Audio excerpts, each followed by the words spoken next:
तसेच आपले दुसरे शिक्षक श्री तुकारामजी फुलझडे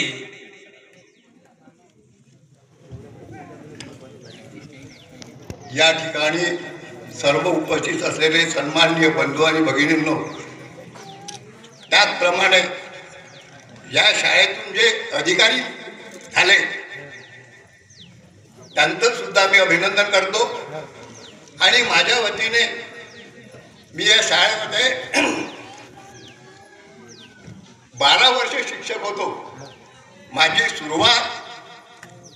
सुरुवात या ठिकाणून झाली 1973 ते 85 पर्यंत मी होतो। 12 वर्षाची पहिली नोकरी इथून सुरू झाली।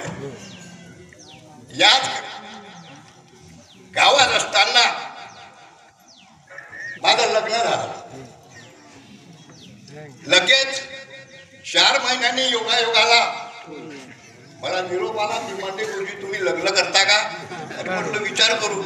माझा मित्र माली समाजाचा होता, त्याने मला आग्रह केला, एक शिक्षिका पोरगी आहे दहेगाव स्टेशनला, तुम्ही बघा, माझा त्यांच्याशी जवळचा संबंध आहे। मी त्याला होकार दिला। लगेच 4 महिन्यात लग्न झालं। नंतर माझे मुलं 3 मुलं इथलेच आहेत, गोंदुड्यातले। मी अल्लीपूर गावचा रहिवासी आहे। मला असं वाटलं छोटंसं गाव मिळालं, 1-2 वर्षात मी माझी बदली करून घेईल असं मला वाटलं होतं। परंतु या गावात मी आल्यानंतर हे संस्कारित गाव महादेवराव ढगे यांच्याकडे संध्याकाळी 7 वाजता चांगला कार्यक्रम होत होता। 2 मिनिटात त्यानंतर उठी होत होती। मला वाटलं संस्कारित गावाला नाही तर मी 2 वर्षामध्ये बदली करून जाण्याचे विचारत होतो। मला वाटलं इथंच आपण थांबलं पाहिजे। आणि 12 वर्ष गेले। या गावातील लोकांनी मला सहकार्य केलं। त्या सहकार्य करणाऱ्यामध्ये 2-3 नावं सांगतो। सुरुवातीला गुलाबरावजी वर्बे, कृष्णाजी इंगोले, त्याचप्रमाणे आमचे कोकुळवार साहेब आणि अनेक लोक आहेत।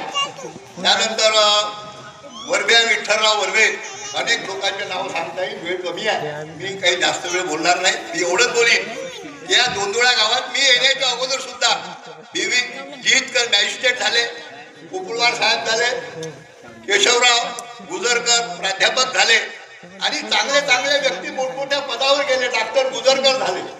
आणि अशा प्रकारे हे चांगलं गाव होतं, चांगलं गाव आहे, अजूनही ते चांगलंच आहे। आणि या ठिकाणी जे मुख्याध्यापक ढगे सर आले, त्यावेळेला मुलांच्या भेटीसाठी मी आलो, चर्चा झाली। त्यावेळेला मी सांगितलं का माझ्या पत्नीच्या